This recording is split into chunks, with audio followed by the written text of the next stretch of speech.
मैंने इस सीटेट के लिए कुछ नोट्स बनाए हुए थे जो कि बहुत ही हेल्पफुल होता है सीटेट के लिए।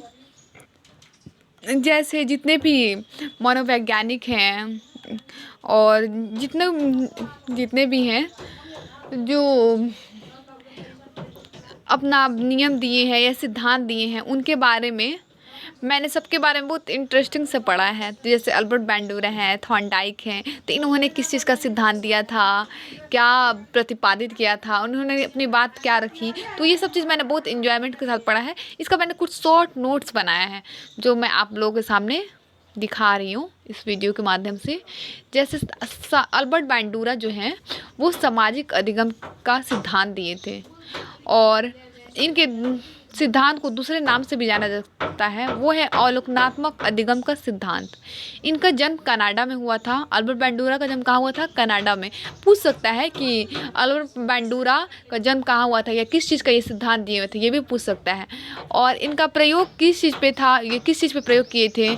तो निर्जीव गुड़िया पर किए थे और जोकर पे। और निष्कर्ष क्या निकला कि बच्चे जो भी सीखते हैं अवलोकन के द्वारा सीखते हैं। देखिए, अल्बर्ट बैंडूरा के बारे में मैं आप लोगों को डीपली के बारे में बताती हूँ। अल्बर्ट बैंडूरा जो हैं वो कनाडा के हैं और इन्होंने सामाजिक अधिगम का सिद्धांत दिया। इन्होंने एक निर्जीव गुड़िया को के माध्यम से अपनी बातों को सामने प्रस्तुत किया। इसमें एक निर्जीव गुड़िया के साथ एक बच्ची को प्यार करते हुए दिखाया गया, एक बच्ची को मारते हुए दिखाया गया, एक बच्ची गुड़िया को लेकर शांत खड़ी हुई थी। वो तीनों चीज़ को फिल्म के माध्यम से बच्चों को दिखाया गया। जो बच्चे जिस चीज़ को बच्चे देख रहे थे वैसा वैसा वो क्या कर रहे थे, हरकत कर रहे थे या वैसे वैसे वो कर रहे थे। अगर वो प्यार वाला चीज़ देख रहे थे तो वो एक दूसरे से प्यार कर रहे थे, और वो हिंसा वाला चीज़ देख रहे थे तो वो एक दूसरे से लड़ रहे थे। और वो शांत वाला चीज़, जो गुड़िया को शांत थी, वो कुछ नहीं कर रही थी, ना लड़ रही थी ना प्यार कर रही थी, तो वो शांत थे बच्चे। तो इससे ये पाया गया कि बच्चा जैसा देखेंगे और जो भी उनको परिवेश में मिलेगा वो बच्चा वैसा ही बनते जाएगा। तो अल्बर्ट बैंडूरा का सिद्धांत में यही बताया गया है। थॉर्नडाइक ने किस चीज़ का सिद्धांत दिया था? प्रयास एवं त्रुटि का। ये थॉर्नडाइक का सिद्धांत तो सबसे बेस्ट लगता है, क्योंकि ये एक ऐसे वैज्ञानिक थे जिन्होंने ये प्रथम शैक्षिक मनोवैज्ञानिक भी थे और पशु मनोवैज्ञानिक भी थे और अमेरिकी मनोवैज्ञानिक भी थे। और थॉर्नडाइक ने अपनी पुस्तक शिक्षा मनोविज्ञान में सीखने के सिद्धांत का प्रतिपादन किया था, जिसे थॉर्नडाइक थ्योरी फॉर लर्निंग के नाम से जानते हैं। पूछ सकता है कि थॉर्नडाइक ने अपनी पुस्तक शिक्षा मनोविज्ञान में किसका सिद्धांत का प्रतिपादन किया था? तो थॉर्नडाइक थ्योरी ऑफ लर्निंग का। थॉर्नडाइक का नियम था मुख्य नियम और गौण नियम। मुख्य नियम में था कि अभ्यास का नियम, तत्परता का नियम, और एक था प्रभाव एवं परिणाम का नियम। तो इतना तक आप लोगों को समझ में आ चुका होगा। अब मैं दूसरा आप लोगों को दिखाती हूँ। और इनका जो प्रयोग था वो बिल्ली पे था।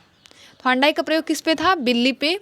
और ये जिस पे प्रयोग किए थे वो भूखी बिल्ली थी, और उसको एक लीवर में बंद कर दिए और फिर उसके सामने मरी हुई मछली को रख दिए। वो इधर कुछ उसको बहुत ज़्यादा भूख लगा, तो जब वो भूख लगा तो वो लीवर को दबाई जो एक डब्बा में बंद किए हुए थे, तो वो सामने मरी हुई मछली उसको मिल गई, वो खा ली, वो अपने भूख को ख़त्म की। और ये क्या था? अनुक्रियाकर्ता कौन थी? बिल्ली थी। और उद्दीपन कौन था? मृत मछली। तो इतना आप लोग को समझ में आ गया। अब हम लोग कोहलबर्ग का नैतिक विकास के सिद्धांत के बारे में पढ़ेंगे। लॉरेंस कोहलबर्ग एक अमेरिकन मनोवैज्ञानिक थे। लॉरेंस कोहलबर्ग कौन थे? अमेरिकन मनोवैज्ञानिक। और इनका जन्म कहाँ हुआ था? 1927 ईस्वी में, और मृत्यु 1987 में। कोहलबर्ग का नैतिक विकास का सिद्धांत का स्टेज है पूर्व परंपरागत अवस्था जो 4 से 10 वर्ष है, परंपरागत अवस्था जो 10 से 13 वर्ष है, और उत्तर परंपरागत अवस्था जो 13 वर्ष से अधिक है। हम लोग सबके बारे में थोड़ा कुछ डिटेल में जाएंगे। नैतिक विकास के 6 चरण होते हैं। एक परंपरागत है जो पूर्व नैतिक स्तर है, जिसमें बच्चा सही गलत के बारे में उसको समझ नहीं होता है और वो नहीं जानता है कि क्या सही है क्या गलत है। इस स्तर के अंतर्गत 2 अवस्था आती हैं, आज्ञा एवं दंड की अवस्था, अहंकार की अवस्था। ये मेरे लिए बहुत ही ज़्यादा इम्पॉर्टेंट था और ये क्वेश्चन आ रहा था। मुझे लास्ट एग्ज़ाम तक ये समझ नहीं आया था, लेकिन एग्ज़ाम से 10 दिन पहले तक ये समझ में आ गया कि अच्छा ये कोहल वर्ग का नैतिक विकास का सिद्धांत ऐसे-ऐसे है। तो इसमें पूर्व नैतिक स्तर में है कि बच्चा को 4 से 10 साल में उसको समझ नहीं होता है कि क्या सही है, क्या गलत है।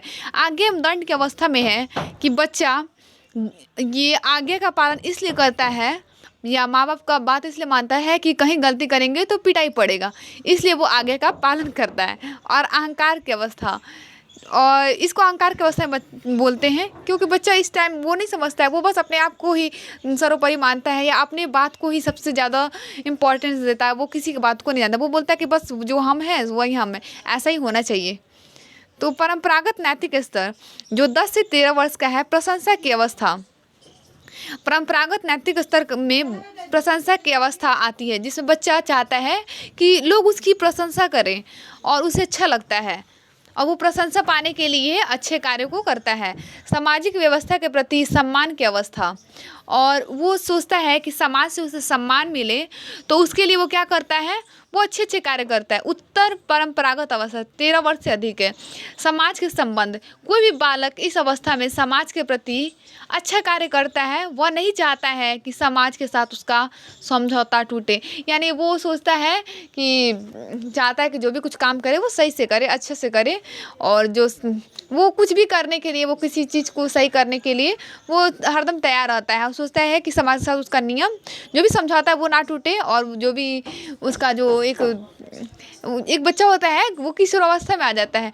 किशोर अवस्था में बच्चे क्या दूसरे को देख के वो कार्य का समझौता करते हैं। सार्वभौमिक संबंध, इस अवस्था में बालक विवेक का प्रयोग करता है, यानी तर्क और चिंतन करता है, मनन करता है और कुछ नियम अपने आप से बनाता है।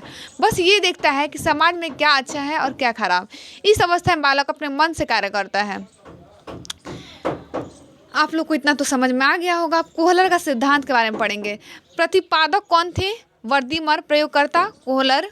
प्रयोग क्रिया वनमानुष सुल्तान था, और सहयोगकर्ता कौन थे? कोम्फ। प्रतिपादन 1912 में। और सबसे पहले क्वेश्चन आता है सीटेट में, सबसे इम्पोर्टेंट क्वेश्चन है गेस्टाल्टवाद। गेस्टाल्टवाद किसको कहते हैं? गेस्टाल्टवाद जर्मन भाषा का शब्द है जो जर्मन भाषा का है। और कोहलर के सिद्धांत को हम लोग सूझ अथवा अंतर्दृष्टि का सिद्धांत के नाम से जानते हैं, जिसका अर्थ गेस्टाल्टवाद का अर्थ होता है समग्रता अथवा संपूर्ण है। इस सिद्धांत के प्रतिपादक वर्दीमर, कोम्फ, कोहलर को माना जाता है। गेस्टाल्टवाद प्रयोगकर्ता कोहलर है, और संपूर्णवाद जो कोहलर का जो सिद्धांत है उसको हम समग्रवाद सिद्धांत के नाम से भी जानते हैं, अवयववाद सिद्धांत के नाम से जानते हैं, संपूर्णवाद सिद्धांत के नाम से जानते हैं। गेस्टाल्टवाद, जब तक समस्या दिखाई नहीं पड़ती तब तक हल नहीं होता। यानी जब तक हम लोग को समस्या दिखाई नहीं पड़ती तब तो हम लोग हल थोड़ी ना करते हैं। तो समस्या आता तो हम लोग सोचते हैं, चिंतन करते हैं, तो उसका हल करते हैं। कोहलर ने सुल्तान नामक चिंपैंजी पर प्रयोग किया। कोहलर ने कुछ 6 चिंपैंजी पर प्रयोग किया।